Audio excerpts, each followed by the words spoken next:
Hello friends, അപ്പം നമ്മൾ പുതിയൊരു ഗിറ്റാറും കൂടെ വാങ്ങിച്ചു. അപ്പോൾ അതിൻ്റെ അൺബോക്സിങ് വീഡിയോ ആണത്. കീബോർഡ് ഉണ്ടായിരുന്നു, ഒരു ഗിറ്റാറിന് വാങ്ങിക്കണം തോന്നി, അപ്പോൾ വാങ്ങിച്ചു. കീബോർഡ് പോലെ കുറേ സാധനം ഉണ്ടായിരിക്കില്ല. ഗിറ്റാർ ആകെ ബാഗിനകത്ത് ഒരു ഗിറ്റാർ പീസ് മാത്രമേ ഉള്ളൂ. ഗിറ്റാറിൻ്റെ എല്ലാം ഭയങ്കര മിനിമൽ അൺബോക്സിങ് ആയിരിക്കും. അപ്പോൾ വീഡിയോയിലോട്ട് കിടക്കാം. അപ്പോൾ ഇതിൽ മെയിൻ സിബിൽ ഗിറ്റാർ ആയിരിക്കും. അപ്പോൾ ഈ ഫ്രണ്ട് സിബിനകത്ത് അവർ ഗിറ്റാർ സ്ട്രം ചെയ്യാൻ വേണ്ടി നമുക്ക് രണ്ട് പിക്സാണ് നിൽക്കുന്നത്. പിക്സ് അപ്പോൾ ഇത് രണ്ടെണ്ണം തരും. അത് ഗിറ്റാറിനോട് ഫ്രീ ആയിട്ട് കിട്ടുന്ന. ചിലപ്പോൾ ചോദിച്ച് വാങ്ങിയിട്ട് വരും, വരുന്ന മറന്നു പോകും. ഞാൻ ചോദിച്ച് വാങ്ങിച്ചതുകൊണ്ട് എനിക്കത് കിട്ടി. അതുപോലെ മറന്നിരിക്കുകയായിരുന്നു. ഇത് സ്റ്റാർട്ടിങ് നമുക്ക് വേണ്ടി വരും ഗിറ്റാർ പഠിക്കാൻ വേണ്ടി. പിന്നെ എല്ലാവരും കൈവിരലുകൊണ്ടാണ് യൂസ് ചെയ്യുന്നത്. പിന്നെ ആവശ്യം ഉണ്ടാവില്ല. സ്റ്റാർട്ടിങ് വാങ്ങിച്ചതാണ്.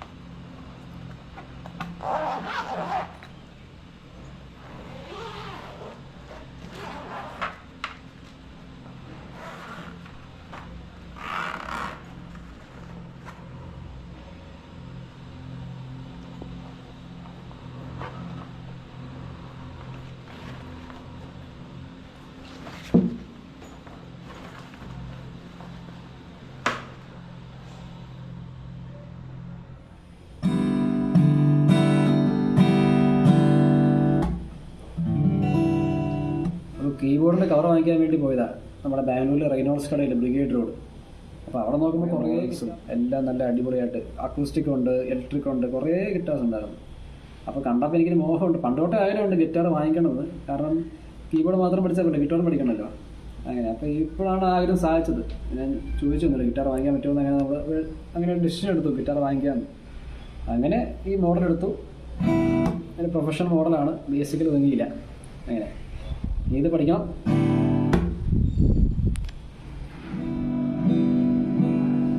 അപ്പം അങ്ങനെ ഗിറ്റാർ വാങ്ങിക്കാൻ വേണ്ടി തീരുമാനിച്ചപ്പം അവിടുത്തെ കടൽ ആളോട് ചോദിച്ചു, പഠിക്കാൻ വേണ്ടി ഗിറ്റാർ വേണം. അങ്ങനെ അപ്പം അങ്ങനെ പല മോഡൽ കാണിച്ചു. കുറേ മോഡലുണ്ട്, പ്രൊഫഷണൽ മോഡൽസ് ഉണ്ട്. കോർട്ടുണ്ട്, യമഹ ഉണ്ട്, ഫെൻഡർ ഉണ്ട്, അങ്ങനെ കുറേ മോഡൽസ് ഉണ്ട്. അപ്പോൾ പുള്ളി ആദ്യം ഒരു ബേസിക് മോഡൽ എടുത്തു, 10,000 റുപ്പീസിൻ്റെ നമ്മൾ എടുക്കാൻ തീരുമാനിച്ചപ്പോൾ പിന്നെ പുള്ളി പല മോഡൽസും കാണിച്ചു. 30,000 കാണിച്ചു, 40,000 കാണിച്ചു. അപ്പോൾ അത് നോക്കുമ്പോൾ അതിലൊക്കെ സൗണ്ട് വേരിയേഷൻ നന്നായിട്ടുണ്ട്. പിന്നെയാണ് പുള്ളി പറയുന്നത്, അതായത് വില കൂടും തോറും ഓരോ വുഡ് അവർ യൂസ് ചെയ്യുന്നത്, ഓരോ ഗിറ്റാറിലും. അപ്പോൾ അങ്ങനെ നോക്കുമ്പം നമ്മൾ ഏതായാലും വാങ്ങിക്കുവാണ്. അങ്ങനെ നല്ലതൊരെണ്ണം വാങ്ങിക്കാൻ വേണ്ടിയിട്ട് നമ്മൾ എന്നാൽ പിന്നെ നല്ലൊരു മോഡൽ, ഒരു അഫോർഡബിൾ ആയൊരു മോഡൽ ചോദിച്ചു. അങ്ങനെ പുള്ളി കാണിച്ചു തന്നൊരു മോഡലാണ് യമഹയുടെ FGX 800C എന്ന് പറഞ്ഞൊരു മോഡൽ. ഇത് അത്യാവശ്യം പ്രൊഫഷണൽ ഗിറ്റാറാണ്, ബേസിക് അല്ല. പിന്നെ ഇത് കുറച്ചുകൂടി വലിയതാണ്, ചെറുതല്ല. പുള്ളി 10,000 കാണിച്ചത് കുറച്ച് ചെറുതാണ്. അപ്പോൾ ഇത് ഇച്ചിരി വലുതായിരിക്കും. പുള്ളി പറഞ്ഞു കംഫർട്ടബിൾ ആണോ വേണ്ടത് അതോ നല്ല ഗുഡ് ക്വാളിറ്റി സൗണ്ട് ആണോ എന്ന് ചോദിച്ചു. ഞാൻ പറഞ്ഞു ക്വാളിറ്റിയാണ് വേണ്ടതെന്ന് പറഞ്ഞു. അപ്പോൾ അങ്ങനെയാണെങ്കിൽ ഇത് എടുക്കാം. ഇച്ചിരി ആദ്യം ഒന്ന് ബിഗിനേഴ്സ് ഇച്ചിരി പാടായിരിക്കും പിടിക്കാനും, അതിൻ്റെ പോസ്റ്ററൊക്കെ ഒന്ന് ശരിയാക്കാൻ ഇച്ചിരി പാടായിരിക്കും. പക്ഷെ എന്നാലും നമ്മൾ പഠിച്ചു കഴിഞ്ഞാൽ നമുക്ക് ഇതായിരിക്കും യൂസ്. കാരണം ഇതിൻ്റെ വുഡിൻ്റെ സൗണ്ട് നല്ല സൗണ്ടാണെന്നാണ് പുള്ളി പറഞ്ഞു. അങ്ങനെ പിന്നെ ഇത് ഓരോ വുഡാണ്. ഇത് സ്പ്രൂസ് വുഡാണ്. ഈ ഫ്രണ്ട് ഭാഗം സ്പ്രൂസ് വുഡും പിന്നെ ബാക്ക് സൈഡ് നാറ്റോ വുഡ് എന്ന് പറഞ്ഞൊരു വുഡ്. ബാക്ക് സൈഡ് നാറ്റോ വുഡാണ് യൂസ് ചെയ്തിരുന്നത്. അതാ.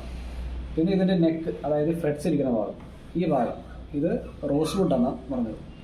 പിന്നെ ഇതിൻ്റെ 30,000 ആയി ഇതിന്. അപ്പോൾ ഇതിൻ്റെ 2 കളർ ഉണ്ടായിരുന്നു. ഒന്ന് ഈ വുഡിൻ്റെ കളറും പിന്നെ ഫുൾ ബ്ലാക്കാണ് ഞാൻ ആദ്യം എടുത്തത്. പക്ഷേ മമ്മിക്ക് പറഞ്ഞ ഒരു ഗിറ്റാറൊക്കെ ആകുമ്പം വുഡിൻ്റെ കളറാണ് നല്ലതെന്ന് പറഞ്ഞു.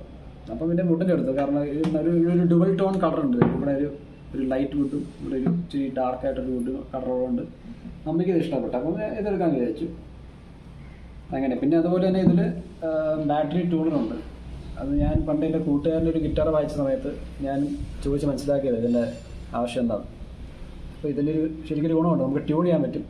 പുറത്തൊരു വേറൊരു എക്സ്റ്റേണൽ സാധനം, തേർഡ് പാർട്ടി വേറൊരു സാധനം വാങ്ങിക്കാണ്ട് നമുക്ക് ഇൻബിൽഡ് ആയിട്ട് തന്നെ ഗിറ്റാർ എവിടെ വെച്ച് വേണമെങ്കിലും നമുക്ക് ട്യൂൺ ചെയ്യണമെങ്കിൽ നമുക്ക് ആരുടെ സഹായം ട്യൂൺ ചെയ്യാൻ പറ്റും. അതൊരു സംഭവമാണത്. പിന്നെ ഈ വോളിയം, ലോ, മിഡ്, ഹൈ, ഇത് എന്തോ പുള്ളി പറഞ്ഞിരുന്നു, എനിക്കറിയത്തില്ല. ഞാൻ ബിഗിനറല്ലേ, പഠിക്കണം. എന്നിട്ട് ഈ ആംപ്ലിഫൈങ് എന്തോ സംഭവമൊക്കെ ഉണ്ട്, അത് പഠിക്കണം. ഏതെങ്കിലും ട്യൂണറുണ്ട്, അതെനിക്ക് വളരെ ഉപകാരപ്പെട്ടു. കാരണം നമുക്ക് അറിയാം, നമുക്കിങ്ങനെ അങ്ങോട്ടും ഇങ്ങോട്ടും ഗിറ്റാർ കൊണ്ടുപോകുമ്പം ഇത് ട്യൂണിൽ ഉണ്ടാവില്ല, അതൊട്ട് ഉപകാരമായിരിക്കും. അപ്പോൾ ഞാൻ AA-യുടെ 2 ബാറ്ററി ഇട്ടിട്ടുണ്ട്. സാധാ ക്ലോക്ക് ഇടുന്ന ബാറ്ററിയാണ് ഇതുണ്ട്. അപ്പോൾ AAA വാങ്ങിക്കരുത്. ഞാൻ പോയി AAA വാങ്ങിച്ചു, അത് യൂസ് ഇല്ല. AA ആണ് വേണ്ടത്. നമ്മൾ ക്ലോക്കിലൊക്കെ ഇടുന്ന സാധാരണ ബാറ്ററിയാണ് വേണ്ടത്. അത് കടയിലൊന്നും പ്രൊവൈഡ് ചെയ്യില്ല, നമ്മൾ എക്സ്ട്രാ വേറെ വാങ്ങിക്കണം. അവിടെ പ്രൊവൈഡ് ചെയ്യത്തില്ല. അപ്പോൾ അത് അതിട്ടാൽ വർക്കാവും. അപ്പോൾ 2 എവരുടെ ബാറ്ററി ഇട്ടിട്ടുണ്ട്. ക്ലോക്കിൽ യൂസ് ചെയ്യുന്ന AA ബാറ്ററി ഇടണ്ടേ. അതിട്ട് കഴിഞ്ഞിട്ട് ഈ ട്യൂണറിൻ്റെ ഇവിടെ ഒരു ലോങ് പ്രസ് ചെയ്ത് കഴിഞ്ഞാൽ ഓൺ ആയതാണ്. അത് ഓണാവും. അപ്പോൾ നമ്മളിങ്ങനെ ഒരു സ്ട്രിങ് പ്രസ് ചെയ്ത് കഴിയുമ്പോൾ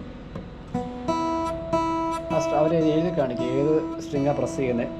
അപ്പോൾ ഈ ആണെങ്കിൽ ഈ, അതുപോലെ നടുക്കുള്ള ഡോട്ടാണെങ്കിൽ അറിയാൻ പറ്റും അത് ശരിക്കും ട്യൂണാണോ അല്ലയോ. അപ്പോൾ നമുക്കത് അതനുസരിച്ച് ഇവിടെ ഈ അറ്റത്ത് കാണുന്ന ഈ സാധനം ഇങ്ങനെയാക്കി കൊടുത്താണ് ഇങ്ങോട്ട് ഉണ്ടാക്കി കൊടുക്കുകയാണെങ്കിൽ ട്യൂൺ ചെയ്യാൻ പറ്റും. അപ്പോൾ ഇത് ലോങ് പ്രസ് ചെയ്യുമ്പം ഈ ട്യൂണർ ഓണാവും. അപ്പോൾ ഇതിൽ ലെഫ്റ്റിലൊരു റെഡ് കളർ ഇതും പിന്നെ ഒരു ഗ്രീൻ ഡോട്ടും ഉണ്ട്. അപ്പോൾ ഈ ഗ്രീൻ ഡോട്ട് എന്ന് വെച്ചാൽ ഇപ്പോൾ നോക്കി ഞാനൊരു സ്ട്രിങ് വായിക്കാം. ഈ സ്ട്രിങ്ങാണ് വായിച്ചത് ഈ. അപ്പോൾ ഈൻ്റെ സ്ട്രിങ്ങിൻ്റെ മുകളിൽ അവിടെ ഒരു ഗ്രീൻ ഡോട്ട് വന്നതുണ്ടോ. അപ്പോൾ ആ സ്ട്രിങ് ട്യൂണിലാണെന്ന് അർത്ഥം. അത് അതിൻ്റെ മുകളിലുള്ളത് ബി സ്ട്രിങ്, അതും ട്യൂണിലാണ്. പിന്നെ ജി സ്ട്രിങ്, അതും ട്യൂണിലാണ്. പിന്നെ ഡി സ്ട്രിങ്, അതും ട്യൂണിലാണ്. കാരണം ഗ്രീൻ ഡോട്ട് കണ്ടറിയാം. പിന്നെ എ സ്ട്രിങ്ങിൻ്റെ അവിടെ റൈറ്റ് സൈഡിലൊരു റെഡ് കളർ ഡോട്ട് കാണില്ലേ, ഒരു ആരോ മാർക്ക്, ലെഫ്റ്റിലോട്ടുള്ള ആരോ മാർക്ക്. അപ്പോൾ അതായത് നമ്മളത് ട്യൂൺ ചെയ്യണം. ആ സ്ട്രിങ് ട്യൂണല്ല. അപ്പോൾ ഞാനിനി അത് ആ സ്ട്രിങ് കണ്ടുപിടിച്ച് അതിൻ്റെ ഇവിടെ ട്യൂൺ ചെയ്യാൻ പോകാം. അപ്പോൾ ഇപ്പോൾ അത് ട്യൂണല്ല. അപ്പോൾ അത് റൈറ്റ് ആരാണ് കാണിക്കുന്നത്, റൈറ്റ് ആര്. അപ്പോൾ ഞാനത് ഉണ്ടോ ഓക്കെ ഒരു ഗ്രീൻ ഡോട്ട് വരുന്ന വരെ നമ്മൾ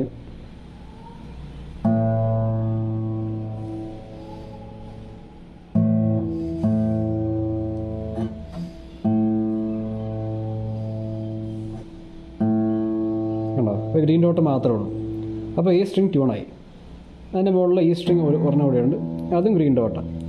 അപ്പോൾ ഇതുവഴി നമുക്കറിയാൻ പറ്റും ട്യൂൺഡാണോ അല്ലയോ, നമുക്ക് ട്യൂണും ചെയ്യാൻ പറ്റും. അപ്പോൾ അതാണ് ഈ ഒരു ട്യൂണറിൻ്റെ ഗുണം. പിന്നെ ഇത് കാണിക്കുന്ന വോളിയം, ലോ, മിഡ് ഇതൊക്കെ വേറെന്തോ സ്പീക്കറെ കുത്തിയുള്ള സംഭവമാണ്. അപ്പോൾ ഇത് ഞങ്ങൾ വാങ്ങിച്ചേക്കുന്ന കട്ടവേ എന്ന് പറഞ്ഞൊരു മോഡലാണ്. അതായത് ഈ ഭാഗത്ത് സ്പേസ് ഉണ്ടാകും. സാധാരണ നമ്മൾ ഗിറ്റാർ ശ്രദ്ധിച്ചില്ലേ, ഇവിടെ ഫുള്ളായിരിക്കും. അപ്പോൾ ഇതിന് പ്രത്യേകത കടയിലെ ആൾ പറഞ്ഞതെന്ന് വെച്ചാൽ നമുക്ക് ഹയർ ഫ്രെറ്റ്സ്, അത് ഹയർ നോട്ട്സ്, ഈ ഭാഗമൊക്കെ നമുക്ക് അത് വായിക്കാൻ പറ്റും. കാരണം ഇവിടെ ഒരു സ്പേസ് ഉള്ളതുകൊണ്ട്. അത് അത് ഉണ്ടെങ്കിൽ വായിക്കാൻ പറ്റും, കുഴപ്പമില്ല. എന്നാലും ഇത് കുറച്ചുകൂടി ഈസിയാണ് പറഞ്ഞുകൊണ്ട് ഈ ഒരു മോഡൽ വാങ്ങിച്ചു. പിന്നെ ഇവിടെ ഒരു സ്ക്രാച്ച് ഗാർഡ് ഉണ്ട്. നമ്മൾ ഈ ഗിറ്റാർ പിക്സൊക്കെ വെച്ച് നമ്മളിങ്ങനെ ചെയ്യുമ്പോൾ ഇവിടെ കുറേ നമ്മൾ സ്ക്രാച്ചാണ്. അപ്പോൾ അതിൻ്റെ ബോഡി സ്പ്രൂസ് വുഡിനെ എഫക്റ്റ് ചെയ്യുന്ന പറഞ്ഞുകൊണ്ട് ഈ ഒരു പ്രൊട്ടക്ടർ ഉള്ളതുകൊണ്ട് ഇതൊക്കെ അതുകൊണ്ടാണ് ഗിറ്റാറിൻ്റെ സ്ട്രാപ്പ്. അപ്പം സ്ട്രാപ്പിന് എക്സ്ട്രാ അവർ ചോദിച്ചു. ഇത് ഗിറ്റാറിൻ്റെ പ്രൊവൈഡ് ചെയ്യത്തില്ല, നമ്മൾ എക്സ്ട്രാ വാങ്ങിക്കണം. അങ്ങനെ സ്ട്രാപ്പിന് വേണ്ടി എക്സ്ട്രാ അവർ ചോദിച്ചു.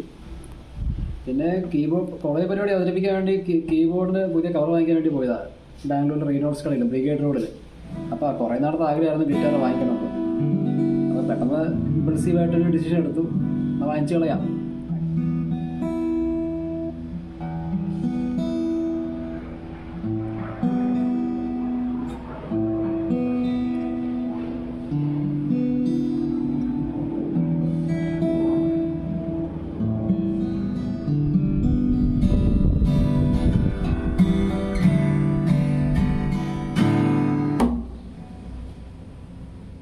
പിന്നെ ഇതിൻ്റെ ഒരു ഉപകാരം എന്ന് വെച്ചാൽ ഇപ്പോൾ നമ്മളെ പോലത്തെ ബിഗിനേഴ്സ് നമുക്ക് അറിയത്തില്ല ഫ്രെഡ് ബോർഡിൽ,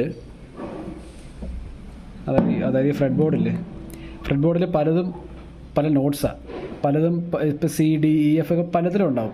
നമുക്കത് അറിയത്തില്ല എവിടെയാണ്. നമ്മൾ യൂട്യൂബിൽ നോക്കി കഷ്ടപ്പെടും, ചിലപ്പോൾ ഡയഗ്രാംസ് എടുത്ത് സേവ് ചെയ്ത് വെക്കും എങ്ങനെയാണ് ഏതൊക്കെയാണെന്ന് അറിയാൻ വേണ്ടി. അപ്പോൾ ഈ ഒരു ബാറ്ററി ട്യൂണറിൻ്റെ ഒരു ഗുണം എന്ന് വെച്ചാൽ ഞാനിപ്പം ഒരു റാൻഡമായ റാൻഡമായ ഫ്രെഡ് ബോർഡിൽ പ്ലേ ചെയ്യുകയാണെങ്കിൽ അവർ എഴുതി കാണിക്കും. ഇപ്പം ഈ സ്ട്രിങ്ങിൽ ഞാൻ ഏതെങ്കിലും ഫ്രെറ്റിൽ പ്ലേ ചെയ്യാനിരിക്കും. അപ്പോൾ അറിയാൻ പറ്റും ഏത് സ്ട്രിങ്ങാണ് അത്. കണ്ട അത്